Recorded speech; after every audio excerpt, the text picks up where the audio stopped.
ప్రీవియస్‌గా pre term delivery అయిన వాళ్ళకి మళ్ళీ ప్రీ టర్మ్ అయ్యే అవకాశం ఎక్కువగా ఉంటుంది. First reason. లేదా సర్వైకల్ ఇన్‌కాంపిటెన్స్.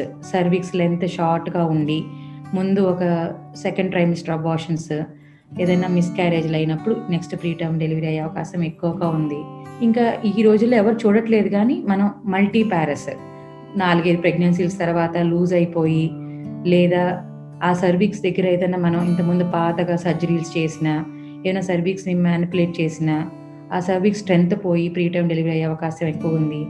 ట్విన్ ప్రెగ్నెన్సీస్ ఇద్దరు, ముగ్గురు ఇప్పుడు ఐవీఎఫ్ ప్రెగ్నెన్సీలో కమలలు, ట్రిప్లెట్స్ లాగా ఉంటారు. వాళ్ళు అంత ప్లేస్‌ని షేర్ చేసుకోలేక యూజువల్‌గా ట్విన్స్, ట్రిప్లెట్స్ ప్రీ టర్మ్ అయ్యే అవకాశం ఎక్కువగా ఉంటుంది. లేదు మదర్ సరిగ్గా కేర్ తీసుకోకపోయినా, స్ట్రెన్యూయస్‌గా వర్క్ చేస్తున్నా,